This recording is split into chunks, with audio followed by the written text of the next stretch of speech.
This series will be Mr. R. Shankar, and our subject matter expert for the episodes will be Professor Dr. Chandrakant S. Pandav. So I'll give today's we have the panelists Dr. Nimesh Desai and Ms. Manjari Chandra. So I'll start with a brief introduction of everyone.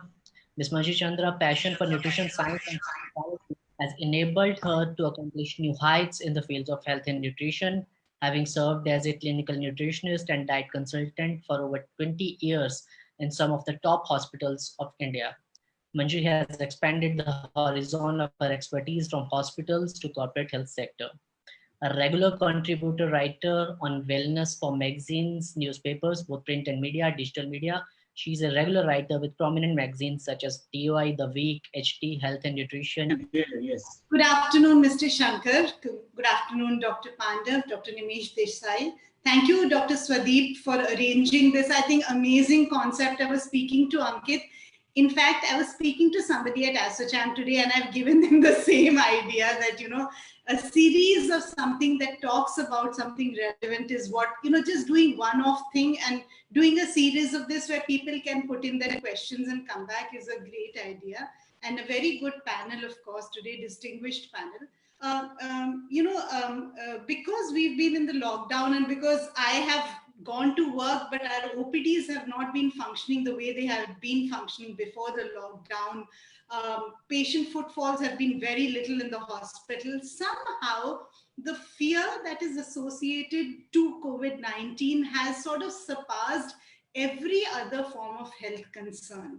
So, for example, and I'm sure you already know this, but for just the benefit of the attendees, for example, people who've been undergoing chemotherapies and radiotherapies, people who've been undergoing dialysis treatment. So these are people who have serious diseases, are chronically ill, and have been requiring constant visits to the doctors to get their chemos and their dialysis, have even shied away from that.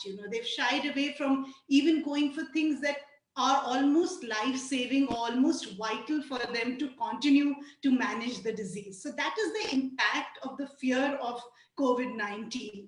And because the impact is so high, it has also in a way affected people wherein they have pushed health to a parameter wherein it's not on the top of their mind anymore. So everybody does not, the only thing that's on people's mind is that they do not want to get the virus. So everything is about not getting the virus. So whether it is about staying back home and isolating yourselves to not get the virus, or avoiding any form of contact in any way with any person, is what is on people's mind.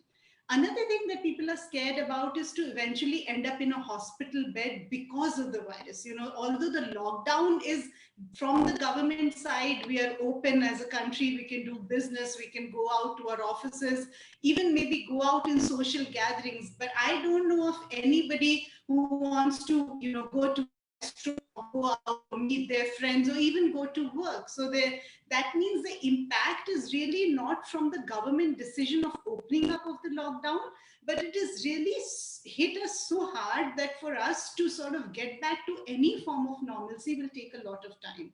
And in that process, what has happened is that because it's on everybody's mind that I do not want to get the virus, somehow they have shied also away from their health routines, the basic routine of having good circadian rhythms, of eating the right food, of being, very, very constrained in what they consume, also managing cardiometabolic diseases with the right type of food, is something that is sort of, people have let it go. And there has been cases, there have been multiple studies, smaller studies that have been done during the lockdown period that have pointed to the fact that diabetics, people who have renal disorders or any other form of cardiometabolic diseases, have sort of worsened it to some extent because they've lost control, that tight control that is required to manage lifestyle disorders. there's a lot of fear or paranoia. People think that diseases like diabetes and hypertension can't be cured. We know that these are curable diseases. We know that these are metabolic disorders, and cardiometabolic disorders can be reversed almost completely. And because they can be reversed, we know that the way to reverse is to reduce the triggers. The triggers that cause these diseases have to be eliminated. And because of people being in the lockdown, those triggers have only increased. So the wrong food, the missing out of exercise, not going for the regular sessions for jogging or to the gym, or even doing basic form of activity, and of course the sleep cycles, these three have been hugely disturbed. And therefore, I think with the lockdown getting over and getting out of the lockdown, I think one thing that people really need to take control of now is to figure out what is it that they are doing to themselves on a daily basis. Like Dr. Nimesh was talking about, and he so beautifully explained that not everybody needs mental help with a specialist. Many times these symptoms can be managed with minimal care or some informal form of care. Similarly, our own physical health, which is dependent on your exercise routine, on your food, on your sleep cycles, is something that people need to take charge of now. And I think high time we let this just go. And that is why also being at home and not really being creatively engaged in something that makes you deliver, because we are so used to delivering work and we are not delivering anymore. We find that sort of satisfaction in food. So food has become one way of keeping us happy or occupied. So whether it is cooking food or getting into newer recipes, everybody's baking. There are so many people who are now if you go to Instagram, you'll find that people who are celebrities are now putting up cooking videos. So that's how much people have gotten attached to food in this little lockdown. And that's something that needs to be revisited. We have to revisit our food. In fact, Dr. Pandav will agree with me with the fact that we have to reduce the type of food and the amount of food we are eating. And somehow nutrition mainstream has always focused on ye vitamin bhi do, ye protein bhi do, ye mineral bhi do, whereas it should be the other way around. It should be getting back to minimal food. It should be getting back to eating lesser portions, is eating less times a day. That concept of small frequent meals is a completely redundant concept. We have to eat lesser, we have to eat smaller portions. We have to focus on healing our bodies by not eating all the time. And that is something that we are wanting to propagate now. We're wanting to propagate the concept of eating lesser, of minimal eating, of fasting, of looking at indigenous food instead of dreaming of when the restaurants will open up and when we can go back to fine dining and ordering foods from all forms of food delivery joints. We have to now understand that for thousands of years we were cooking our own food, we were arranging our own spices, we were depending on local and indigenous foods. And that is where the future lies. We'll have to get back to that. We'll have to get back to very, very sensible, simple, minimalistic eating. And there is no nutritional science in that. Actually, it's more really common sense and more grandma's knowledge and less nutritional science and less research. And research, by the way, has proven that fasting and eating little and eating food which is native to you and you are genetically able to absorb better and process better is actually the best way to be healthy. So that one size fits all, everybody eat 1 gram of protein per kg body weight, everybody eat this RDA of this micronutrient, is something that is going to become futile. And that's what we want to profess. We don't want to get into the nitty gritties of vitamin C ka RDA itna hai, calcium ka RDA itna. We want to get into basics of healthy eating, which is eating lesser, eating home food, eating things that you make yourselves, procuring local indigenous foods, getting back to ancient and older food and ways of cooking. The way we were cooking food 50 years back is what we have to get back to. Another, I just want to give one more small little input here, um, a very big thing that we're facing today is a lot of disease that is caused by toxicity. So the toxins that are present in not only the food that we eat out of boxes and tins and cans and Tetra packs, which is in the form of pesticides, insecticides, emulsifiers, stabilizers, preservatives, flavors.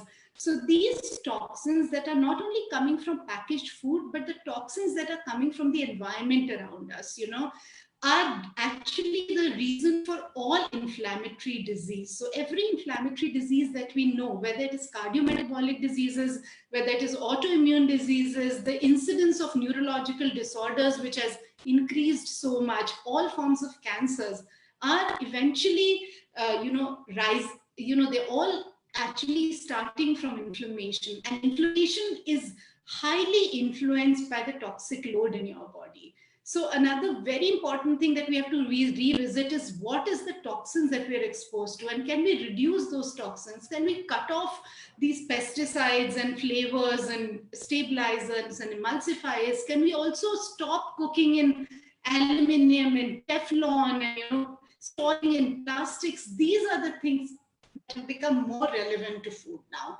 instead of getting into specifics of micronutrients and macronutrients. So everybody is bothered about मुझे कितना protein खाना चाहिए और कितना carb खाना चाहिए. Nobody is bothered about कि जिस aluminium की कढ़ाई में आप खाना बना रहे हैं, it has high load of aluminum that's constantly just collecting into your body, and your liver, your kidney, everything is working overtime to process that aluminum. So I think the whole dialogue around nutrition has to change, in the scientific community and also for the consumer. Because, and that I think this lockdown has been one time when we are really wanting to revisit the dialogue around food and nutrition. Thank you very much, Manjari. I think that's a wonderful presentation. I'll come back to you for questions. Is Manjari ji, when you have good food, you are in a good mood. So can you share with us what is your advice in terms of, there are mood elevators foods and there are mood depression foods. Can you share with us which are the food elevators and which are food depressants? Then I'll come back to Nimesh. Thank you, Dr. Pandav, for the question. Actually, it's not as simple, and I'm sure you already know this. It's not as simple as mood elevators and mood depressors. It's the physiology of the human body, which is essentially responsible for how you're feeling, We know of the vagus nerve, we know of the gut-brain connection. We know that there is a lot of dialogue between your gut and your brain. If you have been eating bad food, and when we talk about bad food, sadly we only restrict it to components, and that is why I was saying that the dialogue around food should not be restricted to protein and carbs. It should be actually about what you said. It should be about the experience of eating food.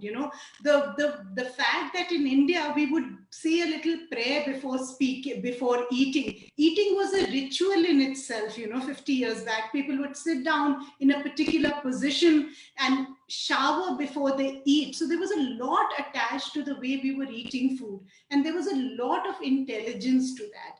And then we quickly switched to ordering food and eating on our desk, mindless eating, as we call it, without really putting the right thoughts, the right environment. There's a lot of energy that is associated with food, which does not come only from the micronutrients and the macronutrients. It comes from the way the food is presented, as you said, the way it is eaten, in the atmosphere, the type of people. And many times, we tell our patients it's better to have a hearty meal, and with your, the bonhomie of eating together is always better than quietly sitting in a corner and eating salad. Eating raw salad alone is probably not going to make you happy and healthy, but eating with your friends and family, even if you do a little bit of cheating here and there, is probably a better thing to do, as human beings. So food has an impact on us, and we should treat food accordingly. And so that is why it is, so the concept of good and bad food and the way it affects our systems and our body is essentially dependent on how physiologically strong or robust our systems are. If I have a hormonal imbalance, if I have neurological imbalances, if I have a gut which is crying for help, you're putting in too much food, refined food, food which is eaten too quickly without thinking, it is obviously not going to get absorbed well in the body. So malabsorption is maybe a reason for you having a lot of mental health issues also. And Dr. Nimesh will probably agree with me when we talk about the fact that there is a huge play of zinc, magnesium, iodine, selenium, chromium, B12, D3. The levels of these in your body will affect your mental health. And because the levels will be affected not just by popping pills, but the way you eat food, how good your gut is, how healthy or positive your body is, and how good the environment is. It's therefore a much bigger picture than just breaking food into components of macro and micronutrients. And that is why, when we're talking about food to make us happy or elevating our mood, it has to do with doing it like a ritual, doing it in a certain way, doing in a and we keep I am a big proponent of fasting, and everybody who comes and tells me my doctor told me to have small frequent meals and every 2 hourly eat something, I first try to convince that person that, listen, eat less, you're eating too much for your requirement, get up, do more things. Human beings, we came from a background, we came from that genetic predisposition where we would first hunt, find our food and then eat it. We were either finding food or running away from prey, and now we just get up and eat food. So we obviously don't attach value also to our food because it is so easy to obtain, whereas people who are hunting or cooking their food, now in the lockdown, people have gotten their children to cook, and those same children now appreciate home food because they know the type of effort, the type of things that go into cooking up a meal at home. So there's, as Dr. Pandav correctly said, food is much more than nutritional science, and we'd like to do that more instead of just talking about nutrition. Manjari, the conversation with you has evoked all the 5 senses.